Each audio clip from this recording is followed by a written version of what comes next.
Hello everyone, welcome back to Parcham history to the point series में। आज हम बात करने वाले हैं दिल्ली सल्तनत के सेकंड पार्ट पर। फर्स्ट पार्ट में हम लोगों ने खिलजी और स्लेव डायनेस्टी के बारे में डिस्कशन किया था। आज बची हुई जो वंश हैं, बचे हुए जो राजवंश हैं, उन पे डिस्कशन करेंगे। मतलब आज हम तुगलक, सैयद और लोधी पर डिस्कशन करेंगे। फिर हम देखेंगे किस तरीके से इब्राहिम लोधी की हार होती है बैटल ऑफ पानीपत में और मुगल सल्तनत की शुरुआत होती है। तो आने वाले वीडियोस में हम मुगल सल्तनत पे डिस्कशन कर रहे होंगे। तो ये लास्ट वीडियो है दिल्ली सल्तनत का। इस पूरे वीडियो को लास्ट तक देखिएगा। टू द पॉइंट यहाँ पे डिस्कशन किया गया है और काफी कुछ क्वेश्चंस जो प्रीवियस ईयर एग्जाम में पूछे गए हैं या फिर पूछे जा सकते हैं, उन क्वेश्चंस को यहाँ पर इंक्लूड किया है। तो इसलिए पूरा वीडियो आपको लास्ट तक देखना है। अब बात कर लेते हैं नोट्स के। तो आप हैंड रिटन नोट्स भी बना सकते हैं क्योंकि सारी चीजें टू द पॉइंट है। तो आपको सिर्फ पॉइंट नोट डाउन करने हैं, स्क्रीनशॉट ले लीजिएगा और उसके बाद नोट डाउन कर लीजिएगा। अदरवाइज आज के क्लास का पीडीएफ भी आप ले सकते हैं और पीडीएफ हमारी वेबसाइट पर मिल जाएगा। तो पीडीएफ को आप वहां से डाउनलोड कर पाएंगे। इसके पहले मैंने मॉडर्न हिस्ट्री को भी टू द पॉइंट कवर किया है। आपको अलग से प्लेलिस्ट मिल जाएगी, वहां पे जाके सारे टॉपिक, मतलब ब्रिटिश ईस्ट इंडिया कंपनी के भारत में आने से लेकर हमारे देश के आज़ाद हो जाने तक, वो पूरी कहानी मैंने टू द पॉइंट वहां पर डिस्कस की है। तो आप उस वीडियो को भी वहां पर देख सकते हैं प्लेलिस्ट में। तो स्टार्ट कर लेते हैं दिल्ली सल्तनत पार्ट 2। और अगर सेशन पसंद आता है तो अपने फ्रेंड्स के साथ शेयर करना नहीं भूलेंगे। तो स्टार्ट करते हैं।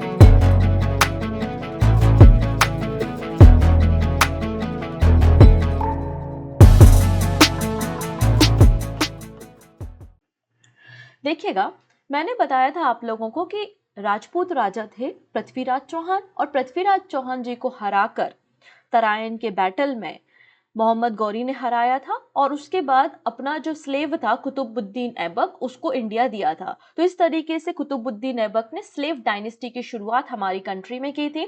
स्लेव डायनेस्टी अगर देखेंगे तो 1206 से 1290 तक रही थी, जिसमें मैक्सिमम नंबर ऑफ सुल्तान हुए थे। मैंने आपको कुतुबुद्दीन ऐबक, इल्तुतमिश, इसके अलावा रजिया सुल्तान के बारे में बताया हुआ है। नेक्स्ट बात करेंगे खिलजी डायनेस्टी। तो खिलजी डायनेस्टी बहुत ही कम समय के लिए रही थी, शॉर्टेस्ट पीरियड ऑफ टाइम के लिए रही थी, 1290 से लेकर 1320 तक। ये दोनों पार्ट हमने डिस्कस कर लिए पार्ट 1 में। आज हम बात करने वाले हैं दिल्ली सल्तनत में सबसे लंबे समय तक किसने रूल किया। तो आंसर हो जाएगा तुगलक। तो आज हम तुगलक डायनेस्टी के ऊपर चर्चा करेंगे, 1320 से लेकर 1414 तक, 1414 तक। और ये जो तुगलक थे, ये कौन थे? टर्की थे। कहां से आए थे? टर्की रेस से थे, टर्की थे। इसके बाद हम बात करेंगे सैयद के बारे में। सैयद डायनेस्टी 1414 से लेकर 1451 के बीच में रही है और ये अरब थे। कौन थे ये लोग? अरब थे। नेक्स्ट बात करेंगे लोधी। तो लोधी अगर डायनेस्टी के बारे में बात करें तो इनका समय है 1451 से लेकर 1526 तक। और ये लोग कौन थे? ये थे अफगान। तो आज हमें क्या क्या पढ़ना है? आज हमें तुर्कों के बारे में, अरब और अफगान के बारे में बात करनी। मतलब हम तुगलक, सैयद और लोधी के बारे में डिस्कशन करेंगे विद PYQs। अब पढ़ना कितना कितना है और कैसे क्वेश्चन आते हैं वो भी समझना आपको जरूरी है। ऐसा नहीं है कि आप मार्केट से कोई बुक लिया और पूरा स्टार्टिंग से एंड तक पढ़ना शुरू कर दिया। नहीं, इसमें आपका टाइम वेस्ट होगा, एनर्जी वेस्ट होगी और इतना आप स्टोर अपनी मेमोरी में नहीं रख पाएंगे, चीजें भूल जाएंगे। तो हमें जरूरत है कि हम वही चीजें याद रखें जो हमारे एग्जाम के लिए इंपॉर्टेंट है। तो यहाँ पर भी केवल वही चीजें मैं डिस्कस करूंगी जो हमारे एग्जाम के लिए इंपॉर्टेंट है या जहां से क्वेश्चन एग्जाम में बनते हैं और बने हुए हैं। ठीक है, तो स्टार्ट करेंगे हम तुगलक के बारे में। तो तुगलक डायनेस्टी का जो समय है दिल्ली सल्तनत में सबसे बड़ा समय, लॉन्गेस्ट पीरियड तक इन्होंने रूल किया है भारत में, 1320 से लेकर 1414 तक। ये सारे जो रूलर्स दिखाई दे रहे हैं ये तुगलक हैं। लेकिन हमें केवल 4 के बारे में बात करनी है। किस किस, कौन 4 है? GT, MBT, FT और फिर NM। बस इन 4 के बारे में डिस्कशन करना और तुगलक खत्म। GT मतलब गयासुद्दीन तुगलक, जिसने तुगलक वंश की नींव रखी थी। गयासुद्दीन तुगलक के बाद मोहम्मद बिन तुगलक। ठीक है ना, मोहम्मद बिन तुगलक, इसके बारे में पढ़ना बड़ा जरूरी है क्योंकि बहुत ही, क्या कहते हैं, मूर्ख टाइप का राजा इसको मानते हैं। बहुत ही कंट्रोवर्शियल किंग रहा है, रूलर रहा है और यहाँ से कई क्वेश्चंस बनते हैं। फिर हम बात करेंगे फिरोज शाह तुगलक पे।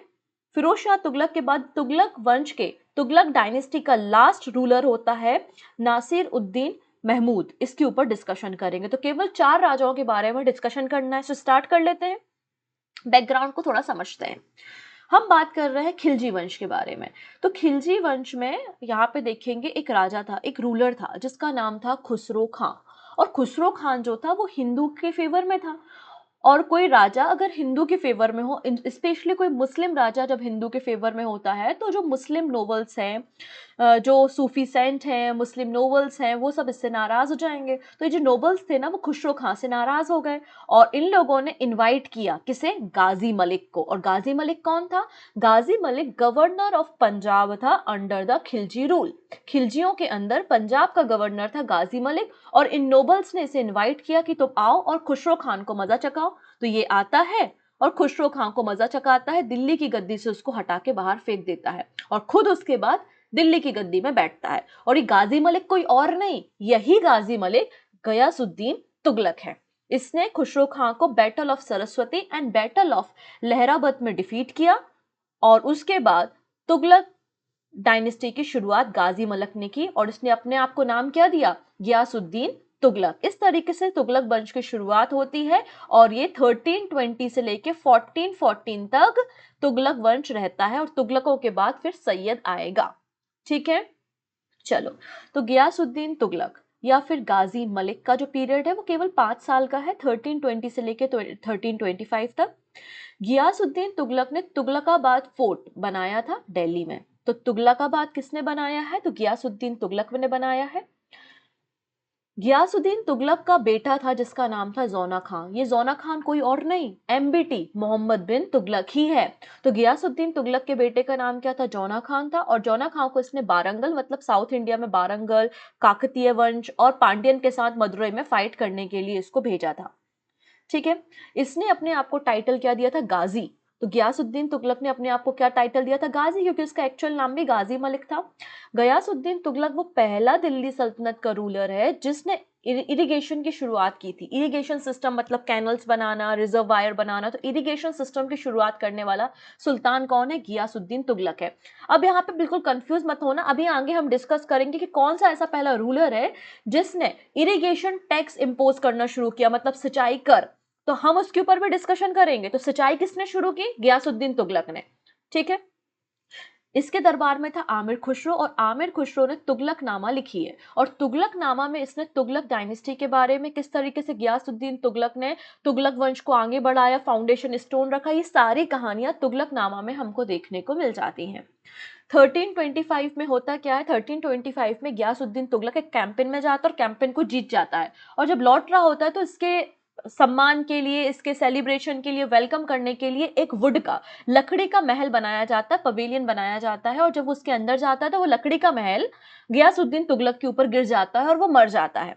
ठीक है, ये पूरा सेलिब्रेशन का अरेंजमेंट किया था जौना खान ने, जो कि गयासुद्दीन तुगलक का बेटा था। तो कुछ यहाँ पे इतिहासकारों का ये कहना है कि जौना खान गद्दी पे बैठना चाहता था, इसलिए उसने ये पूरी की पूरी कंट्रोवर्सी थ्योरी रची, कॉन्स्पिरेसी की और वुडन पवेलियन बनाया और उसके ऊपर, उसके फादर के ऊपर गिराया जिससे वो मर गया। और कुछ इतिहासकारों को कहना है कि केवल एक एक्सीडेंट था, जो भी बातें थी, बेचारा तो मर गया 1325 में लकड़ी का महल गिर जाने से।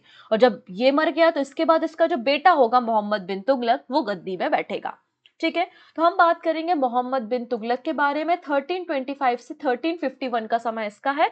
ये पूरी सल्तनत का सबसे ज्यादा कंट्रोवर्शियल किंग और सबसे ज्यादा पढ़ा लिखा आदमी है। सबसे ज्यादा पढ़ा लिखा है शायद इसलिए कंट्रोवर्शियल है क्योंकि पढ़ा लिखा, इसको मैथमेटिक्स भी आती है, इसको अरेबिक भाषा भी आती है, पर्शियन भी आती है, फिलोसफी, एस्ट्रोनॉमी, है ना, फिजिकल साइंस, सारी चीजें आती है। तो ये नए नए एक्सपेरिमेंट करता रहता है और कई बार क्या होता है ना कि एक्सपेरिमेंट सक्सेसफुल नहीं रहते, जिसके कारण जनता नाराज हो जाती है, जिसके कारण जनता थोड़ी सी नाराज हो जाती है। तो यही सारी कहानी एमबीटी के साथ हुई। बेचारा तो कुछ अच्छा करने का सोच रहा था लेकिन कोई भी चीज सक्सेसफुल, कोई भी एक्सपेरिमेंट इसका सक्सेसफुल हुआ नहीं, जिसके कारण जनता ने रिवोल्ट कर दिया। पीजेंट रिवोल्ट इसके समय हुआ और काफी इसको परेशानियों का सामना करना पड़ा। हद इस तरीके से हो गई थी कि जब ये मरा तो जनता बड़ी खुश थी कि भाई पागल राजा से हमको निजात मिल गई। तो आइए हम इस जौना खां के बारे में बात करेंगे, मोहम्मद बिन तुगलक, जो कि 1325 में दिल्ली की गद्दी पे बैठ रहा है। ठीक है, इसके चाइनीज लोगों के साथ, जो चाइना के एम्परर थे, उनके साथ भी इसके अच्छे रिलेशन थे। फॉरेन रिलेशन इसने सेटअप किए थे, जो कि आप एक्सटर्नल पॉलिसी समझते हैं ना, वो इसने सेटअप की थी। इब्न बतूता, जो कि एक मोरक्को का ट्रेवलर था। कहाँ का व्यक्ति था इब्न बतूता? मोरक्को का ट्रेवलर था। उसने भी यहाँ पे तुगलक को विजिट किया था। मोहम्मद बिन तुगलक के समय ये भारत आया था, यहाँ पे इसने विजिट किया और विजिट करने के बाद इसने अपने ऑब्जर्वेशन के अकॉर्डिंग एक बुक भी लिखी है। उस बुक का नाम रेहला है। तो रेहला का नाम आपको याद रखना है, जो कि इब्न बतूता ने लिखी है, किताब उल रेहला। इसके अलावा मोहम्मद बिन तुगलक ने इब्न बतूता को एज अ चाइनीज एम्बेसडर बना के भेजा था चाइना में। ठीक है, नेक्स्ट बात करते हैं। मोहम्मद बिन तुगलक ने एक सिटी बसाई थी जिसका नाम था जहांपनाह सिटी। जहांपनाह सिटी दिल्ली में किसने सेटअप की थी? मोहम्मद बिन तुगलक ने की थी। मोहम्मद बिन तुगलक ने, यहाँ पे आप देखेंगे उस समय एक और व्यक्ति था जिसका नाम है तोगन तिमूर। तोगन तिमूर आया था इसके दरबार में परमिशन लेने के लिए। इसने कहा कि जब हिमालयन रीजन में इन्वेड किया जा रहा था, आक्रमण हो रहा था, तो उस समय जो बुद्धिस्ट मॉनेस्ट्री थी वो डिस्ट्रॉय हो गई, तो आप मुझे परमिशन दीजिए वापस से उसे बनाने के लिए। तो मोहम्मद बिन तुगलक ने इसको परमिशन दी थी कि तुम जाओ और मॉनेस्ट्री को बनाओ। During the time of MBT Vijayanagar and Bahmani emerge. तो विजयनगर एम्पायर और बहमनी एम्पायर का भी उदय एमबीटी के समय हो रहा था। आने वाले वीडियो में इन दोनों एम्पायर को हम सेपरेटली डिस्कस करेंगे, क्योंकि विजयनगर एम्पायर से पिछले 5 सालों में सबसे अधिक क्वेश्चन पूछे गए हैं। सो इसको हम बहुत ज्यादा डिटेल में डिस्कस करने वाले हैं, एकदम मजा आ जाएगा। तो इसलिए आप लगातार जुड़े रहिए, वीडियो आएगा तो आपको जानकारी मिल जाएगी। चलो नेक्स्ट बात करते हैं इसके एक्सपेरिमेंट के बारे में। क्या क्या एक्सपेरिमेंट इस राजा ने किए? सबसे पहले इसने शुरू की टोकन करेंसी। हो क्या रहा था, जो ग्लोबल वैल्यू थी सिल्वर की वो ड्रॉप हो रही थी और कॉइन को मिंट कराने में डिफिकल्टीज आ रही थी। तो यहाँ पर इसने सोचा कि जैसे कि चाइना में कुबलाई खान ने पेपर बेस्ड टोकन करेंसी को इंप्लीमेंट किया है और वो सक्सेसफुल भी रहा है। Paper based token currency implement की और सक्सेसफुल भी रहा है, तो क्यों ना मैं भी एक टोकन करेंसी इंट्रोड्यूस करूं। तो इसने एक टोकन करेंसी इंट्रोड्यूस की, कॉपर कॉइन। क्या इंट्रोड्यूस की इसने? कॉपर कॉइन इंट्रोड्यूस किए और कहा कॉपर कॉइन जो सिल्वर कॉइन होता है उसके सिमिलर ही, सिल्वर टंका के सिमिलर ही इस कॉपर कॉइन की वैल्यू होगी, मतलब फेस वैल्यू दोनों की क्या होगी? सेम होगी। क्योंकि वो चाहता था कि गोल्ड और सिल्वर जो कि बहुत ही प्रीशियस मेटल है उनको सेव किया जा सके और इनको मनी को सर्कुलेशन से हटाया जाए और उनकी जगह कॉपर कॉइन को इंट्रोड्यूस किया जाए। लेकिन यहाँ पे कॉपर कॉइन की मिंटिंग में गवर्नमेंट की मोनोपोली नहीं रही। घर घरों पे टकसालें बन गई, घरों घरों पे लोग कॉपर के सिक्के प्रिंट करना शुरू कर दिए और बिल्कुल मार्केट में वो सिक्के आए तो नकली सिक्का और असली कॉइन में डिफरेंशिएशन करना ही दूभर हो गया, मुश्किल हो गया। तो इसके पास कोई ऑप्शन नहीं था, उसको ये टोकन करेंसी बंद करानी पड़ी। और अब जिन लोगों के पास कॉपर कॉइन आ गया था, अब क्या? तो उसने कहा कि जैसा कि मैंने कहा था कि कॉपर कॉइन और सिल्वर टंका की वैल्यू सेम है, तो जिनके पास कॉपर कॉइन है वो मेरे पास लेकर आओ और बदले में सिल्वर ले जाओ। तो इस तरीके से लोगों को उसने सिल्वर कॉइन बांट दिए और वापस इसका जो राजकोष था, इसकी जो फाइनेंशियल कंडीशन थी वो बहुत ज्यादा खराब हो गई। मतलब इसका ये एक्सपेरिमेंट था टोकन करेंसी का, एकदम ही बेकार निकला। अब राजकोष की हालत खराब है और किसी भी किंगडम को रन करने के लिए पैसों की जरूरत तो होगी, तो अभी क्या करेगा? टैक्स इंपोज करेगा। हैवी टैक्स इसने इंपोज किए।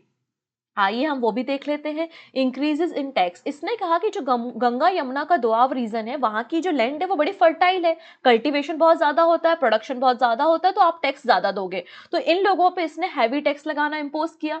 इसने तो सोचा सही था कि सही बात है, दोआब रीजन है, फर्टिलाइजेशन ज्यादा होता है, फर्टाइल लैंड होती है और फर्टाइल लैंड होने के कारण कल्टीवेशन ज्यादा होता है, सब कुछ सही था। किस्मत खराब थी।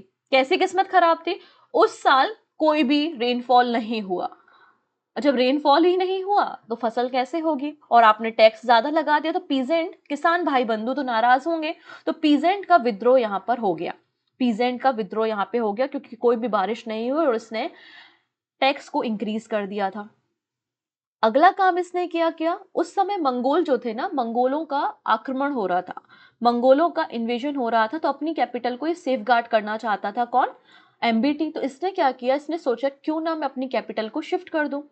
तो ये साउथ इंडिया ले गया अपनी कैपिटल। नॉर्थ इंडिया से इसने कैपिटल उठाई दिल्ली से और देवगिरी, साउथ इंडिया ये ले गया। और लगभग 1500 किलोमीटर का डिस्टेंस दिल्ली से लेके देवगिरी के बीच का है। इसने अपनी कैपिटल शिफ्ट कर दी और सारे लोगों को कहा, entire population included all the animals, ये सबको दिल्ली से उठा के देवगिरी ले गया। और 1500 किलोमीटर का डिस्टेंस था, बहुत गर्मी थी, आधे लोग तो रास्ते में ही दम तोड़ दिए, आधे लोग मर गए। और उसके बाद 2 साल बाद कहता चलो वापस दिल्ली चलते हैं। तो लोग तो नाराज होंगे कि यार हम अपना घर बार छोड़कर आए, नई जगह पे सेटल हुए, अब कह रहे हैं कि चलो वापस चलो। तो इस तरीके से इसने ट्रांसफर ऑफ कैपिटल भी किया था, दिल्ली से अपनी कैपिटल देवगिरी ले गया था। अब एग्रीकल्चर रिफॉर्म के बारे में बात करते हैं, तो इसने यहाँ पे जो कल्टीवेशन है उसके लिए लोन प्रोवाइड करने के लिए एक स्कीम रन की थी जिसका नाम है तकाबी लोन। तो तकाबी लोन का रिलेशन है एग्रीकल्चर या फार्मर्स जो है वो यहाँ पे कल्टीवेशन के लिए, सीड के लिए लोन ले सकते हैं। और इसने एक एग्रीकल्चर के लिए सेपरेट डिपार्टमेंट बनाया था, दीवाने कोही। तो दीवाने कोही क्या है, ये क्वेश्चन एग्जाम में बना हुआ है। दीवाने कोही एग्रीकल्चर डिपार्टमेंट है, कृषि विभाग है। और फिर होता क्या है, थट्टा में 1351 एडी में मोहम्मद बिन तुगलक की ही सन स्ट्रोक के कारण डेथ हो जाती है।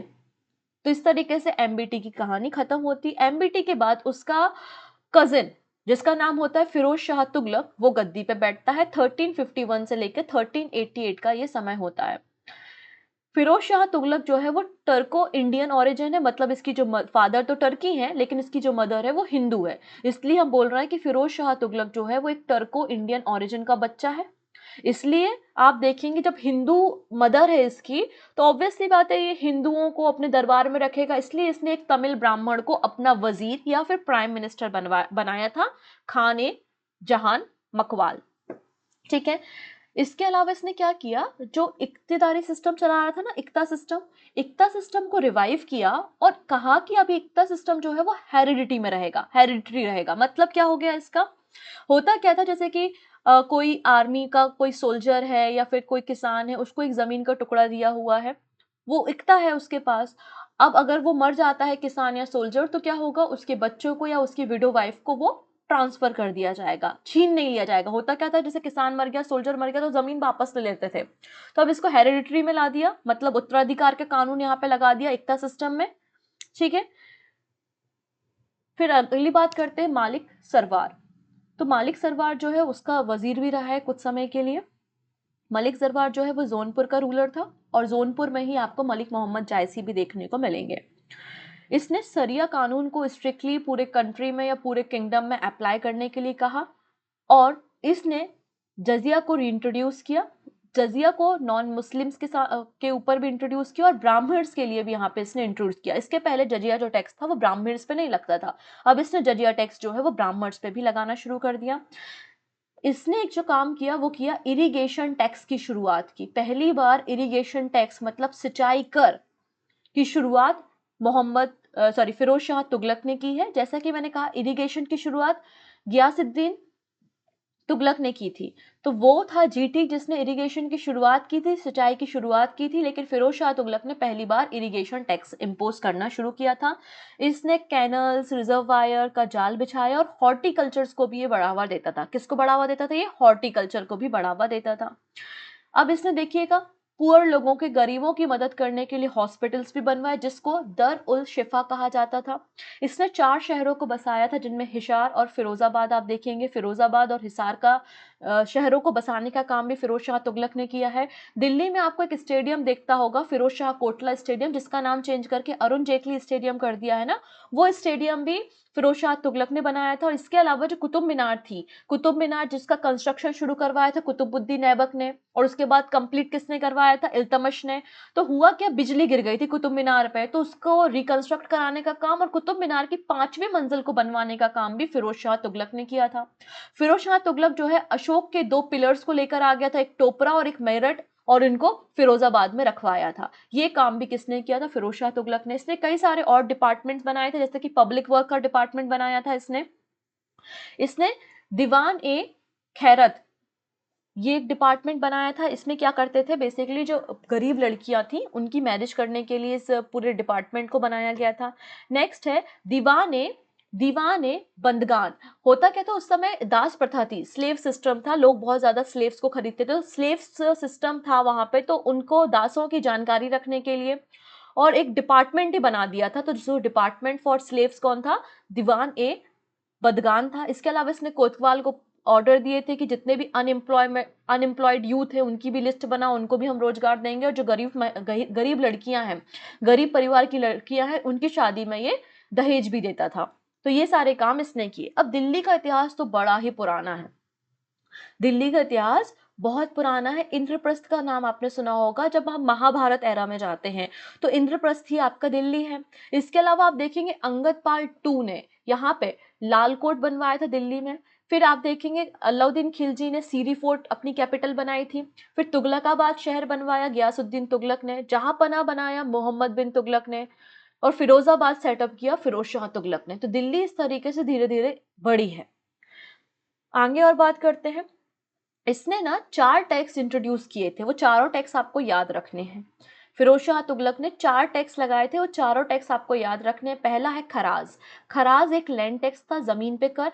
फिर है खाम, 1/5 of the looted property during the war. अगर युद्ध का समय है तो जब किसी दूसरे राज्य पे अटैक किया जाता है तो वहां की संपत्ति को लूट लिया जाता है। तो यहाँ पे जो आपने संपत्ति लूटी है ना, उस पे भी आपको टैक्स देना पड़ेगा, 1/5 of the looted property during the war, जिसको कहा गया खाम। नेक्स्ट है जजिया, जिसके ऊपर डिस्कशन किया है, और जकात। यहाँ पे बोला गया कि जो मुस्लिम्स हैं वो अपनी संपत्ति का 2.5% एज अ वेलफेयर वर्क में डोनेट करेंगे, जिसे हम जकात बोलेंगे। इस तरीके से उसने 4 टैक्स को इंट्रोड्यूस किया था, खराज, खाम, जजिया एंड जकात। और इरिगेशन टैक्स तो लगाया था, जिसको शर्ब कहते थे। ठीक है, नेक्स्ट बात करते हैं। यहां पर आप देखेंगे, यहाँ इसने 2 बार इन्वेट किया बंगाल पे, जो कि दोनों बार ये सक्सेसफुल नहीं रहा, and Bengal become free from the control of Delhi sultanate. इसके द्वारा 2 कॉइन भी इंट्रोड्यूस किए गए, अद्दा और बिच। अद्दा जो था वो 50% जीतल था, और बिच जो था वो 23% ऑफ जीतल था। फिर फाइनली 1388 में फिरोज शाह का डेथ हो जाता है, और इसको दफनाया जाता है हौस खास में। और उसके बाद आपस के ही रूलर्स जो है आपस में फाइट करते हैं, और दिल्ली सल्तनत जो है वो कमजोर होते चली जाती है।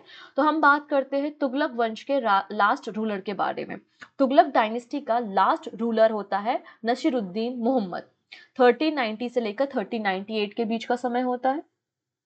और इस समय क्या होता है, तैमूर तैमूर लंग का नाम आपने सुना होगा ना, बाबर की तरफ से है वो। तो तैमूर लंग जो है वो भारत पे हमला करता है और दिल्ली तक पहुंच जाता है। दिल्ली पे हमला करता है और पूरी दिल्ली को लूट लेता है, पूरी संपत्ति को लूट के चला जाता है। इस कारण फाइनेंशियल क्राइसिस तुगलक वंश में शुरू हो जाते हैं, और दिल्ली सल्तनत जो है वो डिसइंटीग्रेट हो जाती है। और जब पावर नहीं है, राजा के पास ही पावर नहीं है, तो इंडिपेंडेंट स्टेट बनना शुरू होंगे। इस तरीके से गुजरात और मालवा इंडिपेंडेंट स्टेट बनना शुरू हो जाते हैं तैमूर लंग के हमले के बाद। और इस तरीके से फिर तुगलक एम्पायर का एंड हो जाता है 1412 में। अगली हम बात करते हैं सैयद वंश के बारे में। सैयद डायनेस्टी की शुरुआत 1414 से होती है, 1451 तक रहती है, और फाउंडर होता है खिर्ज खां। अब आपको सैयद वंश के केवल और केवल 2 राजाओं के नाम आपको याद रखने, पहला रूलर या फिर फाउंडर कौन था, तो आंसर हो जाएगा खिर्ज खां था। और लास्ट रूलर कौन है, आलम शाह है। लास्ट कौन है, आलम शाह। आइए इन दोनों के बारे में 2-2 बातें हम देख लेते हैं। तो सबसे पहले खिर्ज खां, तो जैसे कि मैंने कहा कि तैमूर लंग का हमला हुआ तो उसने दिल्ली को लूटा और वापस इंडिया से चला गया। तो उसने मुल्तान का गवर्नर बनाया था खिर्ज खां को। तैमूर ने खिर्ज खां को मुल्तान का गवर्नर बनाया था, और फिर इस खिर्ज खां ने दिल्ली पे हमला किया, और दिल्ली में इसने सैयद वंश की शुरुआत 1414 में की थी। समझ में आया? इस तरीके से सैयद वंश की शुरुआत होती है, और 1421 में खिर्ज खां मर जाता है। लास्ट रूलर होता है आलम शाह। इसके पहले मुबारक शाह और मोहम्मद शाह होते हैं, जिनके बारे में हमें नहीं पढ़ना। आलम शाह सैयद वंश का सबसे वीक, सबसे कमजोर राजा होता है, सबसे कमजोर राजा होता है। और इसका वजीर होता है हमीद खान। इसका वजीर कौन होता है, हमीद खान। और हमीद खान जो है वो बहलोल लोदी को चार्जेस दे देता है आर्मी का। तो आर्मी के चार्जेस होते हैं बहलोल लोदी के पास। तो ये देखता है ये राजा तो यार किसी काम का नहीं है, बड़ा कमजोर सा राजा है, बड़ा कमजोर सा राजा है। तो आलम शाह को भी कोई इंटरेस्ट हालांकि पॉलिटिक्स में होता नहीं है, किंगडम में होता नहीं है, तो वो रिटायरमेंट ले लेता है और बदाऊइन चला जाता है, और उसके बाद वहीं जाके वो मर जाता है।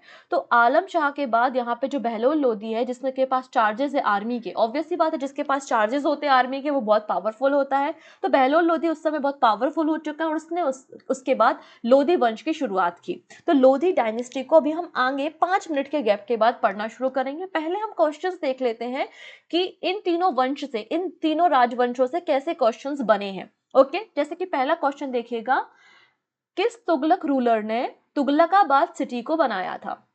तो हमने आपको बताया है जीटी के बारे में, गयासुद्दीन तुगलक। ऑप्शन सी बिल्कुल करेक्ट हो जाएगा, इसने ही तुगलकाबाद बनाया। नेक्स्ट है, लास्ट रूलर कौन था तुगलक वंश का? तो तुगलक डायनेस्टी का लास्ट रूलर होता है नसीरुद्दीन महमूद। ऑप्शन ए बिल्कुल करेक्ट है। नेक्स्ट है, कौन सा ऐसा दिल्ली सल्तनत का सुल्तान है जो कि वुडन पवेलियन मतलब लकड़ी का महल गिरने से मर गया? तो आंसर हो जाएगा गियासुद्दीन तुगलक, ऑप्शन ए, जिसको गाजी मलिक भी कहा जाता है, गाजी का टाइटल इसने लिया था। एमबीटी मोहम्मद बिन तुगलक का ओरिजिनल नाम क्या है? आंसर हो जाएगा जौना खान, ऑप्शन बी बिल्कुल करेक्ट है। नेक्स्ट बात करते हैं, कौन सा वो राजा है जिसने परमिशन दी है बुद्धिस्ट मोनार्शी को रिबिल्ड करने की? तो आंसर हो जाएगा एमबीटी, मोहम्मद बिन तुगलक ने परमिशन दी थी। नेक्स्ट है, इब्न बतूता किसके कोर्ट में था? तो आंसर हो जाएगा दिल्ली सल्तनत sent Ibn Battuta to court of Chinese emperor in 1347। किसने भेजा था? एमबीटी ने तो भेजा था ना, ऑप्शन सी बिल्कुल करेक्ट है। नेक्स्ट, इक्तिदारी सिस्टम को हेरिडिटरी किसने डिक्लेयर किया? तो आंसर हो जाएगा एफटी ने, Firoz Shah Tughlaq, option B. Next है, ये 4 शहरों का निर्माण किसने कराया? ये 4 टाउन्स किसने बिल्ड किए थे? फिरोजाबाद, फतेहाबाद, जौनपुर एंड हिसार। आंसर हो जाएगा यहाँ पे एफटी, फिरोज शाह तुगलक ने ये चारों शहरों को बसाने का काम किया था।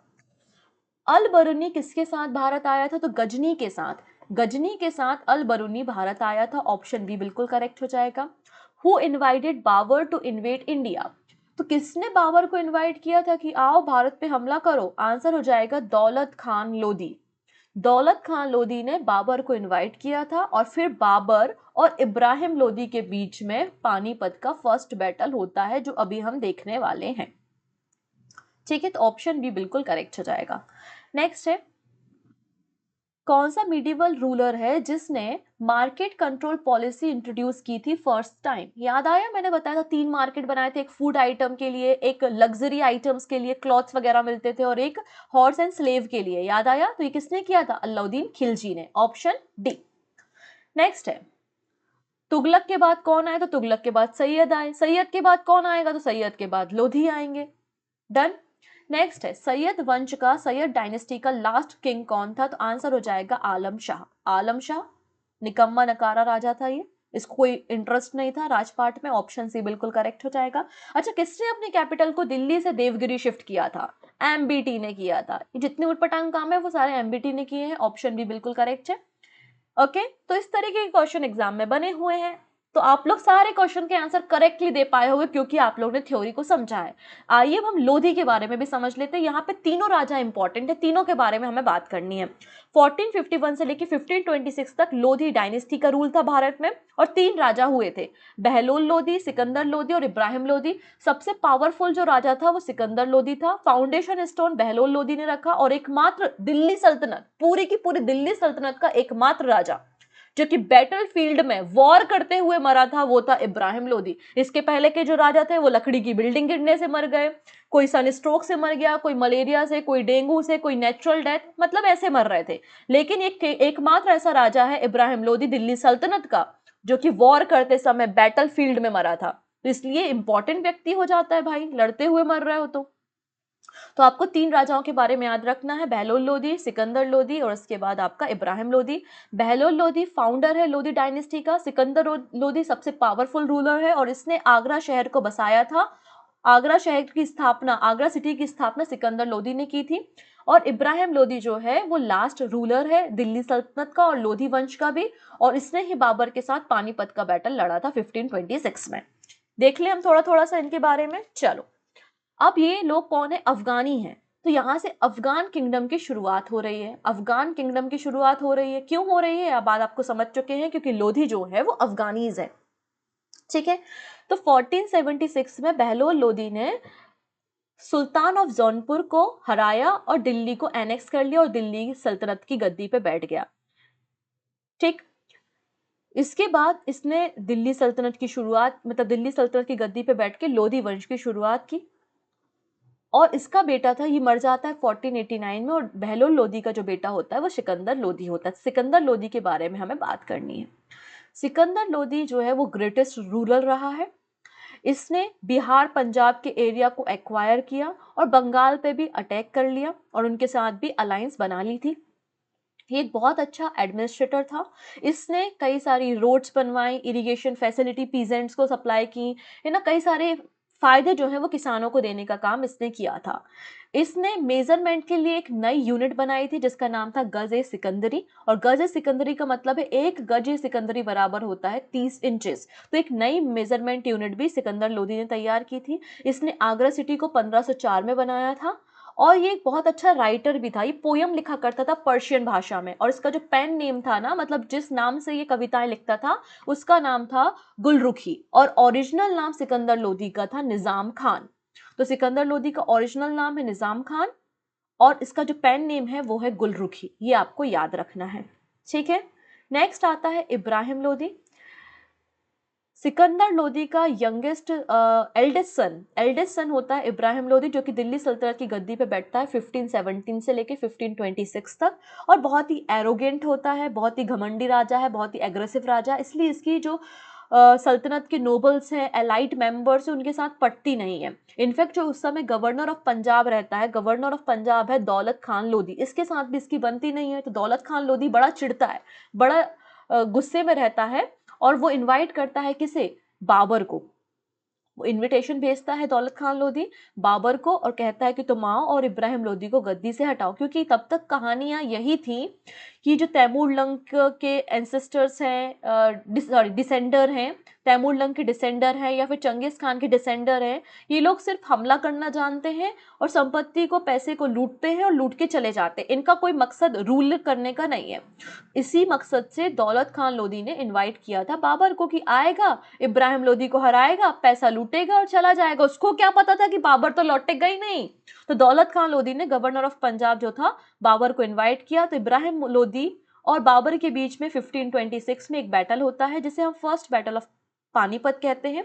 और फर्स्ट बैटल ऑफ पानीपत के बाद अफगान किंगडम और पूरी दिल्ली सल्तनत खत्म हो जाती है, और उसके बाद शुरुआत होती है मुगल सल्तनत की। तो ये तो बिल्कुल वैसी ही कहानी है कि राजपूतों का खत्म करके तराइन के बैटल के बाद दिल्ली सल्तनत की शुरुआत हुई, वैसे ही पानीपत के बैटल के बाद दिल्ली सल्तनत खत्म हुई और मुगल सल्तनत की शुरुआत हुई।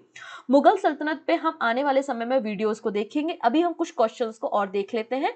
इसके अलावा आप इस स्क्रीन, मतलब ये जो पेज दिखाई दे रहा है, इसका स्क्रीनशॉट ले लो।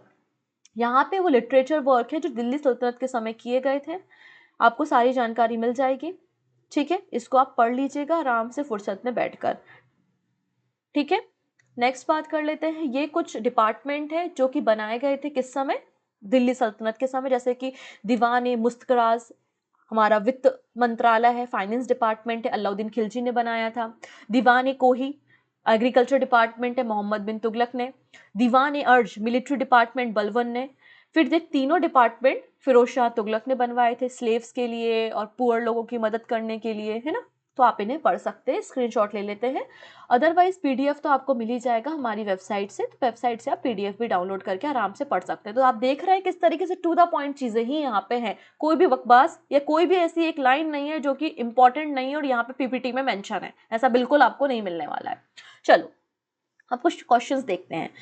पहला क्वेश्चन है, ये दिल्ली सल्तनत के अलग अलग डायनेस्टी हैं, इनको आपको अरेंज करना। तो सबसे पहले कौन आए थे, इलबरी तुर्क आए थे, मतलब स्लेव आए थे। इलबरी तुर्क के बाद कौन आया, खिलजीज आ गए। खिलजी के बाद कौन आया, तुगलक।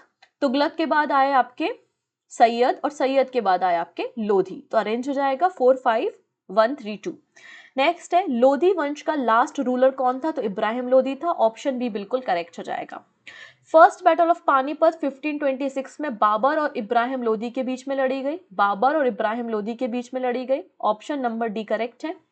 कौन सा वो रूलर था जिसने कैपिटल दिल्ली से आगरा शिफ्ट की, तो जो आगरा शहर बसाएगा वही करेगा ना, सिकंदर लोदी। ऑप्शन बी बिल्कुल करेक्ट है। नेक्स्ट है, who among the following sultan build the fifth storey of Qutub Minar, तो Qutub Minar Firoz Shah Tughlaq. Option C is the right answer. Next है, किसका पेन नेम गुलरुखी था, तो सिकंदर लोदी यहाँ पे इसका पेन नेम क्या था, गुलरुखी था। ऑप्शन सी बिल्कुल करेक्ट है। नेक्स्ट है, ऐसा दिल्ली सल्तनत का कौन सा रूलर है जिसने चहलगानी सिस्टम को खत्म कर दिया था, तो बलवन था। याद आया ना, बलवन इस चहलगानी सिस्टम का हिस्सा था, और जब ये राजा बनता है तो इस चहलगानी सिस्टम को खत्म कर देता है। इसको शुरुआत इल्तमश ने किया था। ऑप्शन डी बिल्कुल करेक्ट हो जाएगा। तुगलकनामा किसने लिखी है, तो तुगलकनामा लिखी है आमिर खुसरो ने। ऑप्शन बी बिल्कुल करेक्ट है, ऑप्शन बी।